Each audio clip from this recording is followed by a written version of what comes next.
top of water with no place to go. It just inundated the city. We haven't had this kind of devastation since 1964. Getting into the city of Live Oak was very difficult. Many of the roads that we needed to use to get into the city were washed out or under 4 to 6 feet of water. We finally found a dirt road that got us into the city, and we immediately went to the Emergency Operations Center, and they put us to work right away. The first distress call that has come in is a very young boy who needs to get to a hospital. We're following a police officer right now who is guiding us into an apartment complex.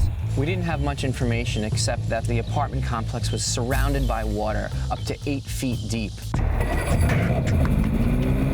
We decided the best way to access the apartment complex was to launch our hovercraft through a flooded construction site. So we just flew our hovercraft right up to where the water stopped. Now we're going to go in on foot.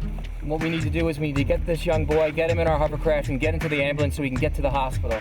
Since you're going to be going in water, we'll put a helmet on you and the baby and a life preserver on the baby and you as well. And then the ambulance will be waiting for us as soon as we reach dry land. Once we found the baby, it was a very delicate situation. I wasn't sure how sick the baby was.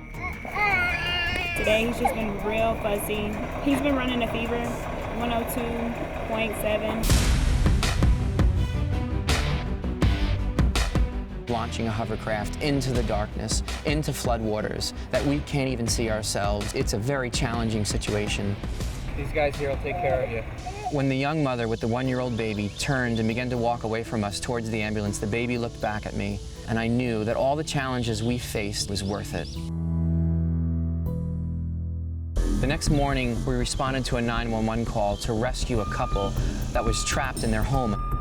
So all we know right now is there's 2 elderly folks in there that are in need of medical attention. When we first got there, we were told they were standing in water, which is always a bad situation. It was very difficult to figure out actually how to get to this home because there was no driveways to follow. Everything was under 8 feet of water.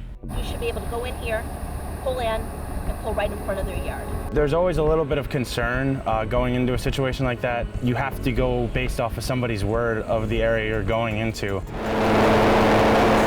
As we launched our hovercraft and began flying towards the direction of the home, we were in the middle of a beautiful vineyard. I began to realize they must be so devastated to see all that they've worked hard for their whole lives completely destroyed by these floodwaters.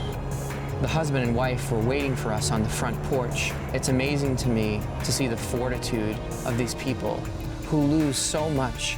I really believe that in the worst of times, the best of humanity comes out. Thank you so much for doing this. You're welcome. We've never done this before. Our house has always been okay. It will be again someday.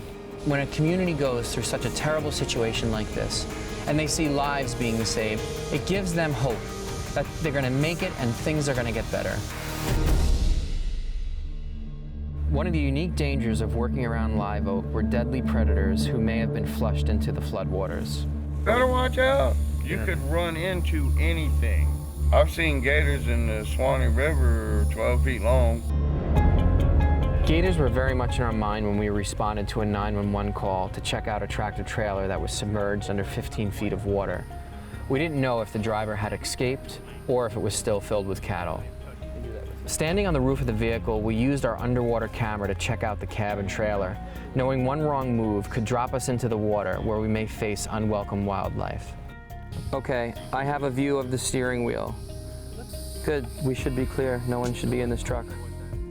After about an hour, we completed our search. Fortunately, the driver had escaped before the vehicle was swamped, and the trailer was empty of livestock. Getting back into the sheriff's boat was a relief.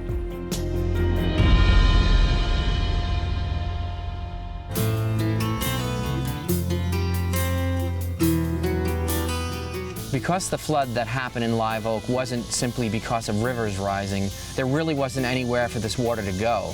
The only way to get rid of it was to pump it. All the team members were working in shifts, so those water pumps were running day and night. Removing water from this community is vitally important, not only so people can get around, but so that homeowners can return back to their homes.